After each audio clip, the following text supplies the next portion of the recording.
Feliz de estar con ustedes y adorando al Señor por esta oportunidad. Claro que sí. La última vez, yo creo que la última vez, o si no la anterior, hablamos con el pastor Moisés Román, había pasado lo de Raúl Maldonado y Raúl. Oye, sí. Y entonces hoy. Y hoy me tocó. Sí, bueno.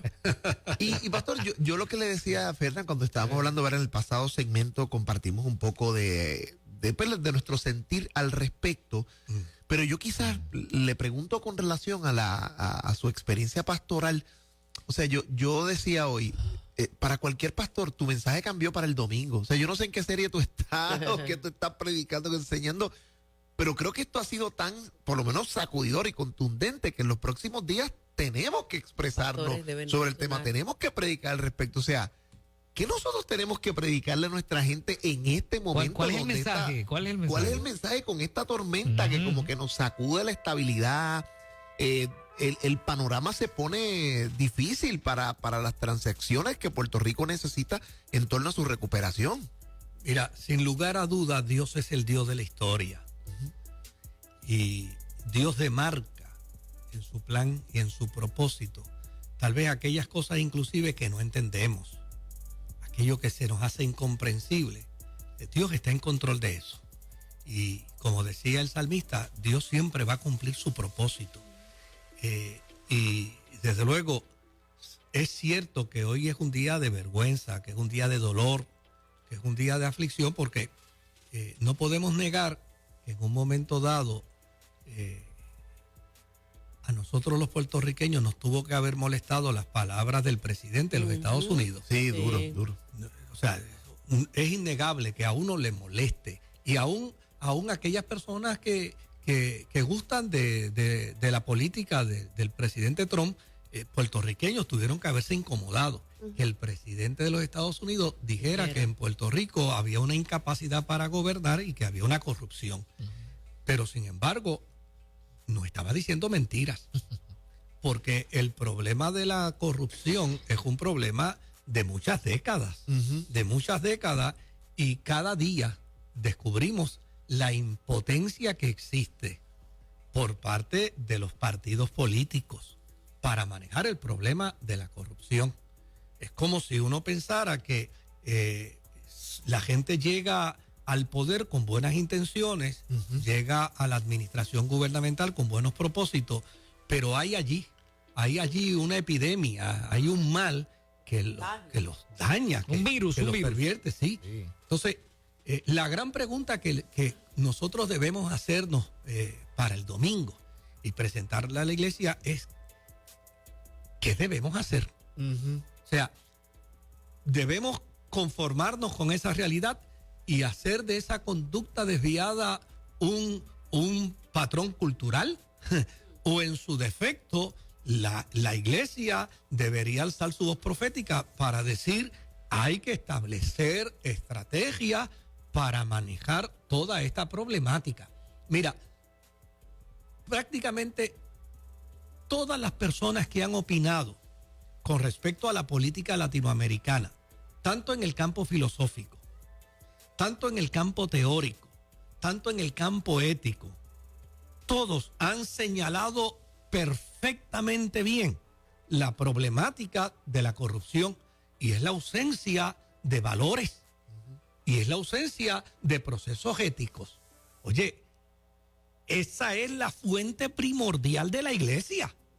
Ese es el agente catalítico de la iglesia. Si algo la iglesia puede trabajar bien, es enseñar precisamente valores y aspectos éticos a la vida de los seres humanos. Pues yo creo que nosotros no podemos mirar toda esta problemática y quedarnos con los brazos cruzados y decir: el fin del mundo ya llegó, se nos está acabando porque este problema nos está embargando ahora. Sino todo lo contrario. Los domingos en la iglesia deberíamos pensar y plantear qué necesitamos hacer para erradicar de Puerto Rico la corrupción.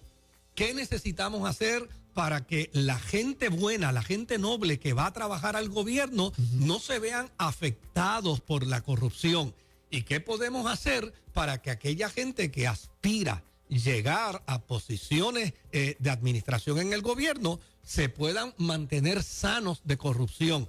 pues yo creo que la iglesia necesita trabajar en esa dirección. Necesitamos educar a los adolescentes, necesitamos educar a los jóvenes para que ellos que en algún momento dado pueden aspirar a posiciones y a dirección de la iglesia, puedan conocer con profunda raíz los valores morales, los valores éticos, los valores espirituales, que a fin de cuentas no son solamente aquellos valores que tienen que ver con los problemas de la sexualidad, sino son aquellos valores que tienen que ver con la integridad del ser, para que aprendamos a ser administradores íntegros, para que aprendamos a hacer gobierno de integridad. Y ese me parece que es el gran desafío que Dios le pone en las manos a la iglesia hoy, para que, como tú bien señalas, a partir del domingo, nosotros empecemos a decirle a toda la gente que aspira a posiciones, que sean cristianos, que tengan valores, que tienen que fundamentar el servicio dentro de la ética y dentro de los valores para un buen gobierno. Y fíjate, algo importante, pastor, es que a veces nosotros como que distanciamos. Por ejemplo, hoy decimos, no, esa gente que está en el Capitolio o aquel que está allá arriba. Pero a veces la corrupción comienza en esa, tiene sus más profundas raíces en cosas que nosotros hacemos todos los días. O sea, por ejemplo, la gente piensa a veces, dice, bueno, yo estoy comiendo aquí, voy a tal sitio supermercado y me cojo el paquetito de uva ahí, tacho, y de sin semilla que me gusta y me las comí con el nene en el camino. Oye, pero yo no pagué por ese paquete de uva. Entonces mi hijo está viendo esto, decían, no, este tipo que está allá, pero el viernes que viene, chacho, tengo que ir allá al kiosquito de la esquina que tiene unas películas más buenas. Y dice, fulano, pero vi tal película en el cine. No, la compré allí. Chico, pero eso está en el cine. Tú sabes. Entonces, esos actos que los vemos como, no, pues yo me traje todos los lápices de casa, dicen gobierno, o dicen tal cosa. Oye, pero ¿dónde trajiste esos lápices? ¿Te los dieron en la...? No, que allí están y yo me los traje. Tú sabes, como que nos vemos distanciados de ese fenómeno allá lejos. Pero yo estoy participando de alguna manera del pillaje, entonces, cuando estas cosas forman parte de mí. Y a la misma vez a mí me sorprende mucho que esta cosa tan gigante pasa en las esferas tan altas, ¿no? O sea, esta gente son gente bien educada. Claro. Que han estado, han tenido el privilegio de estar en las universidades más costosas de Estados Unidos y de repente los valores, ¿qué fue lo que pasó ahí? Pasa que la Sagrada Escritura no se equivoca cuando dice que el principio de la sabiduría es el temor a Dios. Entonces, ¿cómo es posible que pongamos en manos de gente que no teme a Dios los destinos de una nación? El temor a Dios es fundamental y alguien podrá protestarlo y alguien podrá decir que no y alguien podrá decir, mira que hay gente muy honesta que pueden ser ateos y yo no dudo que haya gente honesta que sean ateos y yo no dudo que haya gente íntegra que sean ateos. Claro. Pero el discurso más poderoso que la iglesia tiene es que la experiencia de la fe faculta la integridad, faculta los valores éticos, faculta los valores morales. Y en ese sentido, pues que pudiera darse el accidente de que haya ateos que sean morales y que haya ateos que sean íntegros, eso sí puede darse, pero la iglesia tiene la obligación de enseñar, de educar hacia la moralidad, hacia los valores. Y muchas veces estas personas ni siquiera fueron llevados a la iglesia. De hecho, cuando uno los escucha hablando, uno se da cuenta que esta gente no tiene ni siquiera una asociación de lenguaje religioso. Sí, su cosmovisión es totalmente secular. Es ese foco neoliberal que existe en la mente de esta gente donde mire, no podemos negar que la fuente de los valores morales y éticos, la fuente de los valores está en el temor a Dios. No en una religión, no en una denominación, en el temor a Dios. Y si esta gente no vive la experiencia del temor a Dios, las posibilidades de entrar a estos escenarios y corromperse son muy altas. El que a estas alturas argumente que este gobierno específicamente tal vez está pasando por haberle dado la espalda a Dios, ¿se equivoca? Bueno, yo creo que no solamente este gobierno. El problema que hemos tenido por décadas, es que hemos tenido a un gobierno que indistintamente del color político, hemos tenido unos administradores que no se han ocupado de considerar los valores morales y éticos en sus dirigentes. Bueno, yo he escuchado a políticos decir que para merecerse una posición en una administración de gobierno, la persona tiene que probar que ha trabajado, que se ha esforzado, que ha pasquinado, que ha acompañado a los líderes para apoyar en los barrios y en los pueblos. Y esos son los criterios. Los criterios son esos. Y es la deuda del favor. Es decir, y si esos son los criterios, ¿dónde están los criterios de los valores morales? ¿Dónde están los criterios de los valores éticos? ¿Dónde están? No, eso no se considera. Es, dámele una posición a este, porque este estuvo conmigo pasquinando, este se amaneció conmigo haciendo la campaña. O sea, Entonces, que desde el inicio ya pues, ahí desde estaba el inicio marcado. empezamos a tener una serie de deficiencias. Y desde luego, cuando la persona, la Biblia es clara. La Biblia dice que con el temor de Jehová se puede dirigir bien los pueblos.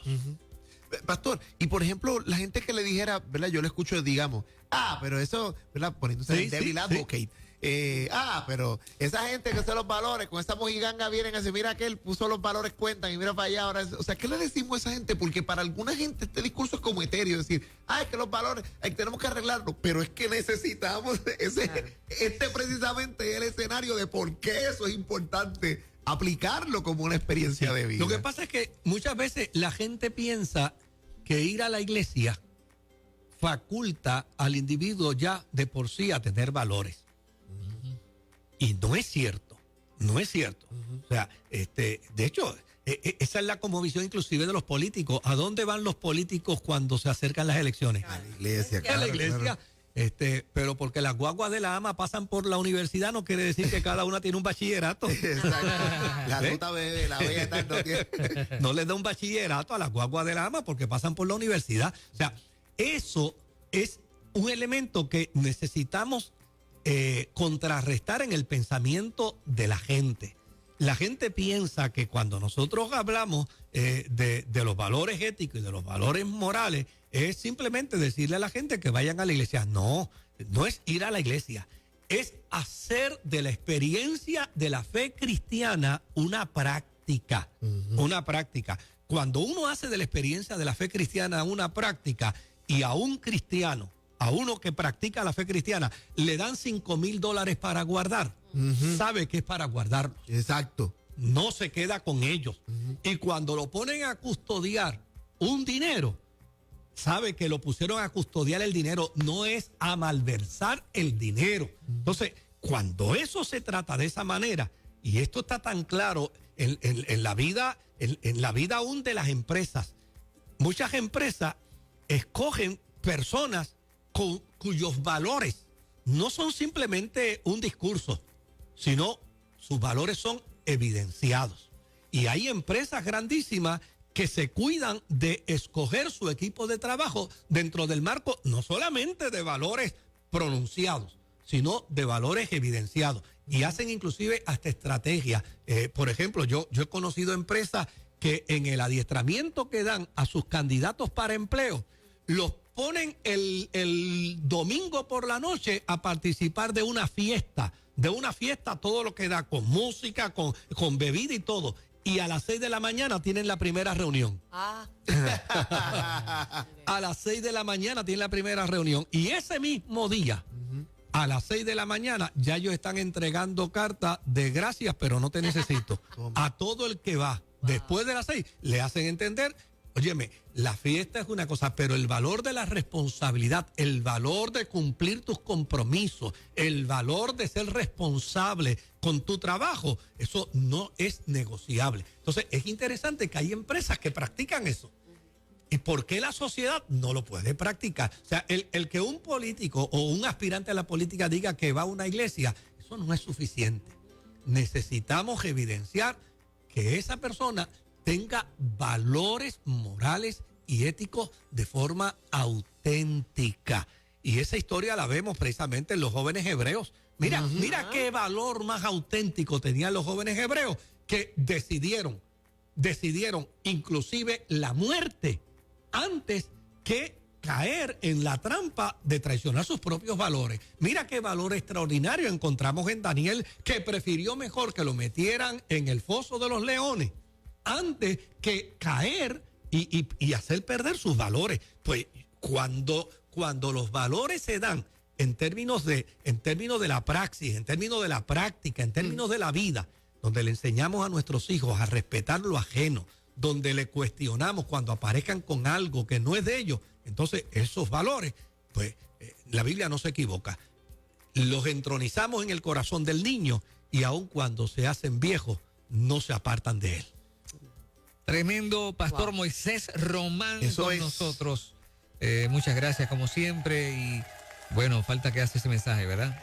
Hoy más que nunca. Hoy más que nunca. Gracias Nos por ayuda el estar con Señor, nosotros. nos ayuda el Señor y desde luego yo creo que de esta experiencia de hoy, que puede causar mucho dolor, que puede causar mucha pena, inclusive de las personas señaladas, porque no podemos perder de perspectiva que esas personas señaladas tienen esposas, tienen hijos, tienen familia, y esto tiene que ser un dolor excruciante para esas familias, exponerse a todo este tipo de desgracia. Oremos a Dios por todos, pero no nos quedemos simplemente en la expectación de la noticia.